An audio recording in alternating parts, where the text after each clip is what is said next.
Bonsoir à tous et bienvenue dans ce point de l'actualité. Très bonne année à tous. Le président de la République, Alassane Ouattara, à la faveur justement du Nouvel An, s'est adressé hier à la nation. Un discours avec plusieurs enjeux économiques, sociaux, mais aussi politiques.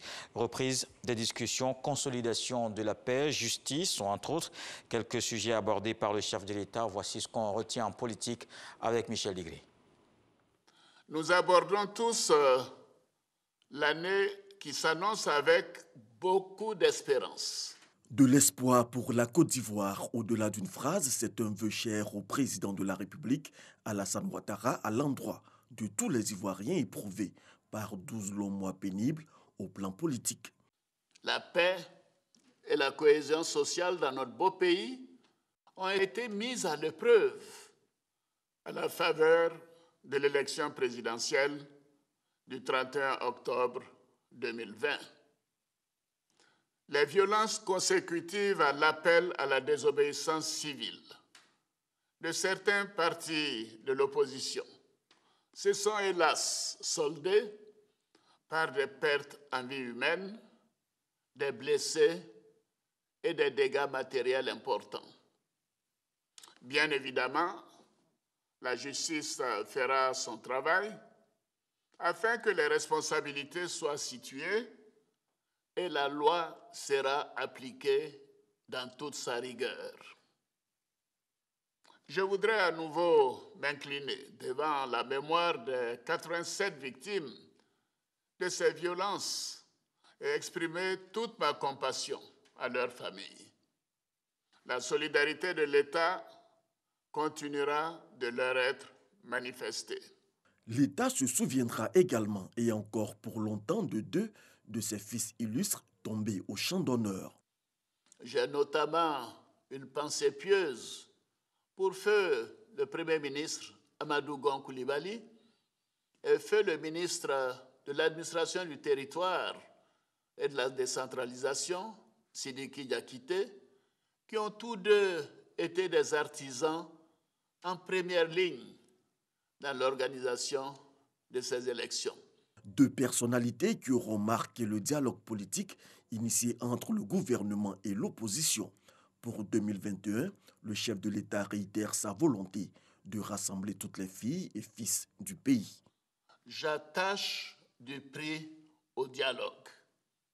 C'est l'un des héritages les plus précieux que nous a légué le père de la nation ivoirienne, le président Félix Houphouët-Boigny, à qui je voudrais à nouveau rendre hommage.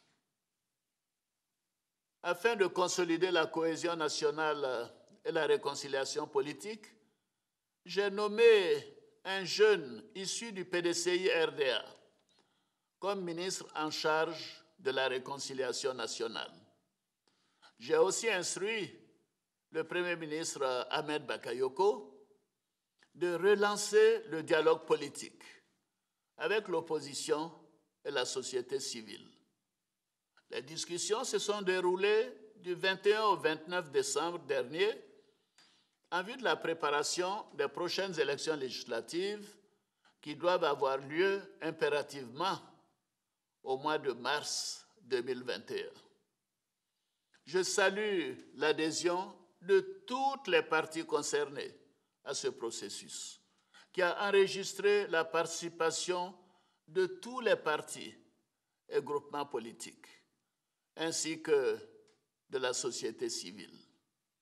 Je me félicite de la qualité de ce dialogue inclusif et des points de convergence qui se sont dégagés, notamment en ce qui concerne la composition et le bureau des commissions électorales locales, ainsi que les recommandations pour l'apaisement de l'environnement politique.